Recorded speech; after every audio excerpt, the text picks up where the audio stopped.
Hello and welcome back to my channel. History section को continue करते हुए हमने लास्ट डिस्कशन किया था ब्रिटिशर्स की भू राजस्व नीतियाँ। भारतवर्ष में उन्होंने किस तरह की भू राजस्व नीतियाँ अपनाई। आज के लेक्चर में डिस्कस करेंगे भारत में शिक्षा के विकास during British reign over India. There were several experiments or practices were done by the Britishers along with Indian also played the dominant role for establishing educational institutes, school, colleges and various acts and law were enacted for advancement of education। इसी कड़ी को discuss करने के लिए आज हम शिक्षा के विकास के बारे में डिस्कस करेंगे। इसमें या तो मैच द फॉलोइंग में पूछे गए हैं या डायरेक्टली भी क्वेश्चंस पूछे गए हैं।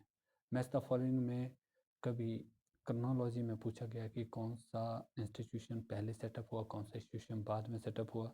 कई बार पूछा गया है कि किसने ये इंस्टीट्यूट स्थापित किए। इन सब के बारे में मैं अभी डिस्कस करूँगा यहाँ से। फर्स्ट, अगर शिक्षा के विकास की बात की जाए तो ब्रिटिशर्स का जो भारत में एकमात्र मकसद था आने का, पहले तो व्यापार था, लेकिन व्यापार के साथ साथ जैसे ही उन्होंने भारत पर अपने विजय अभियान को शुरू किया, चाहे 1757 की बैटल ऑफ प्लासी की बात करें या 1764 की बैटल ऑफ बक्सर की बात करें, तो जैसे ही उन्हें दीवानी राइट्स मिले तो ब्रिटिशर्स को लगा कि भारतवर्ष में शिक्षा को बढ़ावा दे करके, जिसमें अंग्रेजी शिक्षा भी काफ़ी इम्पोर्टेंट रोल्स में थी, इसको बढ़ावा दे करके भारतवर्ष में प्रशासन और इजीली किया जा सकता है। तो ऐसे में सर्वप्रथम 1781 लॉर्ड वॉरेन हस्टिंग्स द्वारा कलकत्ता मदरसा की स्थापना की, जिसमें मुस्लिम कानून की शिक्षा को प्रोत्साहन दिया गया।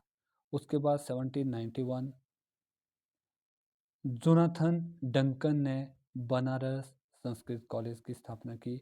इसमें हिंदू विधि और दर्शन की शिक्षा दी गई। इसके बाद बात आती है 1800 में। 1800 में लॉर्ड वेलेस्ली ने फोर्ट विलियम कॉलेज की स्थापना की। इसमें जो असैनिक अधिकारी थे इनके प्रशिक्षण के लिए ये फोर्ट विलियम कॉलेज खोला गया। सबसे लैंडमार्क डिसीजन जो था ब्रिटिशर्स का in the field of education sector, that was charter act of 1813। ये बहुत इंपॉर्टेंट है, ये पूछा गया है कि जो 1813 का चार्टर एक्ट बनाया, इसमें शिक्षा पर प्रतिवर्ष 1 लाख व्यय की घोषणा की गई और साथ ही यह प्रस्तावित किया गया कि यहाँ पर इसमें आधुनिक विज्ञान की शिक्षा को बढ़ावा दिया जाएगा। प्रतिवर्ष 1 लाख रुपए और आधुनिक विज्ञान की शिक्षा पर बल। इसके बाद 1817 राजा राममोहन रॉय, इनके बारे में हमने काफ़ी पढ़ लिया है। इन्हें भारतीय पुनर्जागरण का जनक कहा जाता है, भारतीय पत्रकारिता का जनक कहा जाता है। 1817 में राजा राममोहन रॉय ने कलकत्ता हिंदू कॉलेज, जो अंग्रेजी माध्यम में था, इसकी स्थापना की। Again one of the landmark in education development, that was Lord Macaulay, जो 1835 में इन्होंने लॉर्ड मैकॉले द्वारा एक एक्ट लाया गया था। इसमें शिक्षा के लिए अंग्रेजी भाषा का प्रयोग करना, शिक्षा में अंग्रेजी भाषा का समर्थन किया गया। इसके बाद 1843 से 53 तक उत्तर पश्चिम प्रांत, ये जो हमारा उत्तर प्रदेश वाला एरिया है, इसे उत्तर पश्चिम प्रांत भी कहा जाता था, थॉमसन द्वारा देशी भाषाओं में ग्राम शिक्षा को बढ़ावा देने के लिए जोर दिया गया, प्रोत्साहन दिया गया। 1854 Wood's act, Charles Wood dispatch, it is also known as the Magna Carta of Indian education. Charles Wood के डिस्पैच को भारतीय शिक्षा का मैग्ना कार्टा कहा जाता है। इसमें प्रोविजंस किए गए कि जो भारतीय शिक्षा प्रणाली है जो प्राथमिक स्तर पर अगर शिक्षा का प्रोविज़न किया जाए तो प्राथमिक स्तर पर देशी भाषा में शिक्षा दी जाए और उच्च या जिला स्तर पर आंग्ल भाषा मतलब अंग्रेजी भाषा और स्त्री व व्यावसायिक शिक्षा पर भी बल दिया गया। लोक शिक्षा विभाग की स्थापना की गई और इसमें प्रोविज़न किया गया कि जो शिक्षा दी जाए वो बिल्कुल धर्मनिरपेक्ष शिक्षा दी गई। इसमें जेईडी बेथुन द्वारा 1849 में कलकत्ता बेथुन स्कूल की स्थापना भी की गई। इसके बाद 1882-83 अगेन इम्पोर्टेंट हंटर शिक्षा आयोग, इसमें प्राथमिक और माध्यमिक शिक्षा पर बल दिया गया और स्थानीय भाषा में भी शिक्षा का समर्थन किया गया। 1904 में भारतीय विश्वविद्यालय अधिनियम बना। ये बहुत ही इम्पोर्टेंट है कि विश्वविद्यालय में सरकारी नियंत्रण बढ़ा दिया गया, कि विश्वविद्यालय में सरकारी नियंत्रण को बढ़ाया गया। 1913 में शिक्षा का सरकारी प्रस्ताव आया। इसमें बड़ौदा अनिवार्य प्राथमिक शिक्षा पर बल दिया गया। उसके बाद बात आती है 1917 से 1919 में सैडलर शिक्षा आयोग। इन्होंने प्राथमिक से विश्वविद्यालय स्तर तक शिक्षा के बारे में डिस्कशन किया और ये प्रोविजंस किया गया कि स्कूल की शिक्षा हो लगभग 12 वर्ष तक स्कूल की शिक्षा अनिवार्य हो। जैसे अभी हम लोग अगर न्यू एजुकेशन पॉलिसी की बात की जाए तो न्यू एजुकेशन पॉलिसी 5+3+3+4 मॉडल पर है। वैसे ही जो हम लोग 1986 का जो एजुकेशन का जो एक्ट था इसमें भी 12+3 जो 12 साल तक स्कूल एजुकेशन और फिर 3 साल तक कॉलेज एजुकेशन, ये क्वेश्चंस पूछे गए हैं, ये क्वेश्चन पूछे गए हैं। इसके बाद बात आती है 1929 की, हार्टोंग स्मिथी, इन्होंने प्राथमिक शिक्षा पर बल दिया। 1944 सार्जेंट योजना, ये जो 3 से 6 साल तक जो पूर्व के बच्चे इनके लिए पूर्व प्राथमिक शिक्षा, 6 से 11 तक निःशुल्क शिक्षा और 11 से 17 इन्होंने एज क्राइटेरिया के आधार पर शिक्षा व्यवस्था का पैटर्न तय किया, जिसमें इन्होंने कहा कि 3 से 6 वर्ष तक पूर्व प्राथमिक शिक्षा हो, 6 से 11 वर्ष तक की शिक्षा जो निःशुल्क शिक्षा हो और 11 से 17 वर्ष तक की जो शिक्षा हो इसे उच्च शिक्षा के दायरे में लाया जाए। इसके बाद बात आती है 1937 की, मूलभूत शिक्षा की जो वर्धा योजना तैयार की गई। जाकिर हुसैन और जो हमारे महात्मा गांधी जी की हरिजन पत्रिका के जो लेख थे ये इन पर आधारित थी। जो वर्धा शिक्षा योजना थी, मूलभूत शिक्षा योजना थी, ये जाकिर हुसैन और महात्मा गांधी जी की जो पत्र था हरिजन, इनके लेखों पर आधारित थी।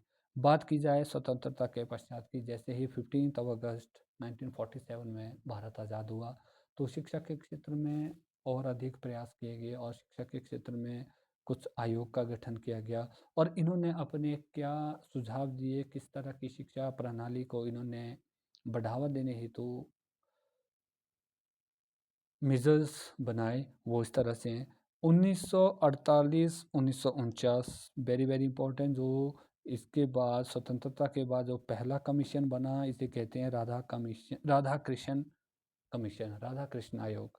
इन्होंने जो डॉक्टर राधा कृष्णन जी थे वो हमारे पहले वाइस प्रेसिडेंट थे और उसके बाद वो प्रेसिडेंट बने।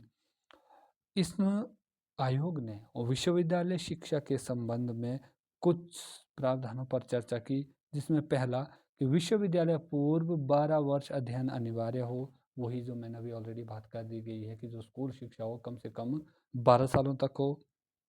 इसमें 3 उद्देश्य स्थापित किए गए। पहला उद्देश्य था सामान्य, दूसरा था सरकारी और तीसरा था व्यावसायिक शिक्षा।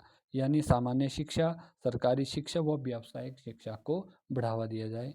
इसके बाद बात आती है प्रशासनिक सेवा हेतु स्नातक उपाधि अनिवार्य नहीं है। ये अभी भी यही योग्यता है। अगर आप बात करें एडमिनिस्ट्रेटिव सर्विसेज के लिए, चाहे यूपीएससी की बात हो या स्टेट पीएससी की बात हो, तो जो क्वालिफिकेशन क्राइटेरिया है वो हमारा ग्रेजुएशन है। चाहे हम लोग किसी भी स्ट्रीम में ग्रेजुएट हो, आर्ट्स, कॉमर्स, साइंस, लेकिन जो क्राइटेरिया है वो है ग्रेजुएशन का। तो ऐसे में ये जो प्रस्ताव दिया गया था ये राधाकृष्ण आयोग द्वारा दिया गया था कि प्रशासनिक सेवाएं तो स्नातक की उपाधि अनिवार्य नहीं है।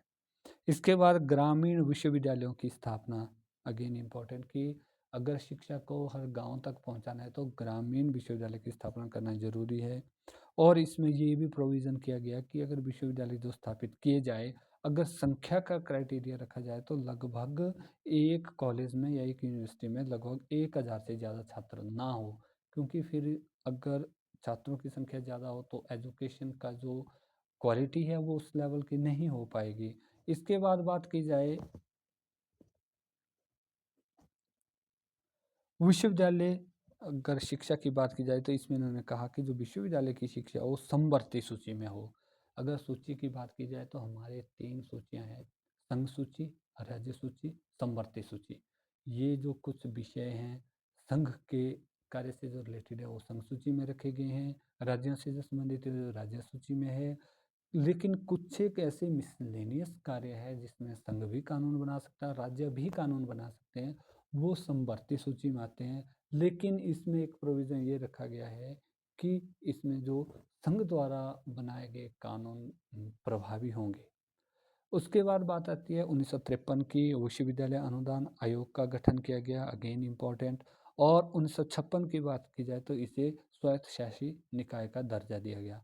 बात आती है 1964 से 66 तक, अगेन इम्पोर्टेंट, कोठारी शिक्षा आयोग, डॉक्टर DS कोठारी इसके अध्यक्ष थे। इनके जो कुछ प्रोविजंस इन्होंने सुझाए, जो सुझाव दिए, इसमें सबसे पहला था 14 वर्ष तक निःशुल्क एवं अनिवार्य शिक्षा, अगेन इम्पोर्टेंट, कि जो 14 वर्ष की आयु तक के जो बच्चे हैं इनको मुफ्त और अनिवार्य शिक्षा दिलाई जाए। और नेक्स्ट इनका 3 भाषाई फॉर्मूला, इम्पोर्टेंट है ये। जब मैंने अपना वीडियो लेक्चर शुरू किया था, जब मैंने ब्रीफिंग दी थी इंट्रोडक्शन में, तो मैंने उस वक्त आपको कहा था कि जब हम लोग शिक्षा योग की बात करें तो हम उसमें त्रिभाषा फॉर्मूला क्या था, इन सब पर चर्चा करेंगे, विस्तृत चर्चा। तो 3 भाषा फॉर्मूला की अगर बात की जाए तो ये आई थी कोठारी शिक्षा आयोग, जो डॉक्टर DS कोठारी जिसके मुखिया थे। इन्होंने त्रिभाषाई फॉर्मूला दिया कि जब एजुकेशन सिस्टम हमारा हो, बात आई थी कि मीडियम ऑफ इंस्ट्रक्शन क्या हो। कुछ कह रहे थे मीडियम ऑफ इंस्ट्रक्शन हिंदी हो, कुछ कह रहे थे मीडियम ऑफ इंस्ट्रक्शन इंग्लिश हो, लेकिन कुछ कह रहे थे कि हम लोग स्थानीय भाषा में, क्योंकि स्थानीय भाषा अंडरस्टैंडिंग के लिए ईजी है, कुछ कह रहे थे कि उसमें स्थानीय भाषा में शिक्षा दी जाए। लेकिन भारतवर्ष एक डाइवर्स एरिया है, यहाँ बहुत डाइवर्सिटी है। अगर हम लिंग्विस्टिक डाइवर्सिटी की बात करें तो यहाँ पर 22 तो संवैधानिक भाषाएं जो संविधान की 8वीं अनुसूची में है। तो ऐसे में थोड़ा मुश्किल हो गया था कि कैसे शिक्षा व्यवस्था को कंटिन्यू रखा जाए। तो तब ये 3 भाषा फॉर्मूला दिया गया, जिसमें मातृभाषा हिंदी एवं अंग्रेजी तथा क्षेत्रीय भाषा को बल दिया गया कि शिक्षा का जो इंस्ट्रक्शन दी जाए, जो शिक्षा दी जाए, चाहे हिंदी में दी जाए, अंग्रेजी में दी जाए या क्षेत्रीय भाषाओं में दी जाए। अभी हाल ही में अगर बात की जाए तो 2-3 साल पहले ये मुद्दा फिर से उछला था, जो त्रिभाषा फॉर्मूला का, जो हमारे साउदर्न स्टेट हैं जिसमें हिंदी को अनिवार्य भाषा के रूप में अपना रहे थे। तो ऐसे में काफ़ी विवादित स्थिति भी हुई थी। बात की जाए, कोठारी कमीशन ने कहा था कि राष्ट्रीय आय का लगभग 6% शिक्षा पर व्यय हो, वेरी वेरी इंपॉर्टेंट। इसके अलावा अध्यापक के प्रशिक्षण, कृषि व औद्योगिक शिक्षा का विकास, विज्ञान व अनुसंधान पर बल दिया जाए, वेरी वेरी इंपॉर्टेंट। अगर बात की जाए 1976 में जो हमारा 42nd कॉन्स्टिट्यूशन अमेंडमेंट एक्ट हुआ, जिसे मिनी कॉन्स्टिट्यूशन भी कहा जाता है, इस कॉन्स्टिट्यूशन से शिक्षा को कंकरेंट लिस्ट, समवर्ती सूची में शामिल किया गया। फिर इसके बाद हमारे पास 1986 की नवीन शिक्षा नीति का जो ये घोषणा पत्र है ये तैयार हुआ। 1986 की जो शिक्षा प्रणाली थी 10+2+3 जो मैंने अभी बताया, 10+2+3 पर आधारित थी ये क्वेश्चंस पूछे गए हैं एग्जामिनेशन में कि किस नीति के तहत, किस एजुकेशन पॉलिसी के तहत ये प्रोविज़न किया गया कि 10+2+3 प्रणाली। इसके बाद आती है बात हमारे पास 2002 में 86वें संविधान संशोधन द्वारा 6 से 14 वर्ष आयु वर्ग के जो बच्चे हैं इनके लिए निःशुल्क शिक्षा का प्रावधान दिया गया। और ये हमारे जो फंडामेंटल ड्यूटी में भी ये ऐड किया गया कि माँ बाप का ये कर्तव्य होगा कि वो 6 से 14 साल तक के बच्चे को स्कूल भेजेंगे। इसके बाद बात आती है 2010 निःशुल्क एवं अनिवार्य बाल शिक्षा अधिकार अधिनियम लागू हुआ, जो RTE right to education act 2009 जो पारित हुआ था वो 2010 में लागू भी किया गया। इसके बाद देशी भाषाई स्थानीय शिक्षा का विकास, ये जो लोकल जो लैंग्वेजेस थी जो स्थानीय शिक्षा के विकास के लिए अगर बात की जाए तो इसमें 2-3 पॉइंट इम्पॉर्टेंट है। 1843 से 53 तक मैंने ऑलरेडी ये डिस्कस कर लिया है। जेम्स जोनाथन के प्रयास से देशी भाषाई विद्यालय हेतु शिक्षकों का प्रशिक्षण किया गया। और इसके बाद 1853 लॉर्ड डलहौजी के स्मरण पत्र में देशी भाषा शिक्षा की भी वकालत की गई। और 1854 का जो वुड डिस्पैच था ये देशी भाषा शिक्षा स्तर में सुधार हेतु प्रयास इसमें किए गए। अगर बात की जाए, मैंने ये भी कहा था कि न्यू एजुकेशन पॉलिसी का भी मैं डिस्कशन करूँगा। अभी 2025 में न्यू एजुकेशन पॉलिसी के 5 साल भी पूरे हो चुके हैं। तो ये अभी तक तो हमने यही पढ़ा जो 1986 तक का न्यू एजुकेशन पॉलिसी को हम लोग एक सेपरेट वीडियो के रूप में करंट अफेयर्स के साथ जोड़ के डिस्कस करेंगे। आई होप आपको ये वीडियो लेक्चर पसंद आएगा। अगर आपको वीडियो लेक्चर पसंद आता है तो आप इसे लाइक करें, शेयर करें, कमेंट करें और चैनल को सब्सक्राइब करें। Thank you. Thanks for listening carefully.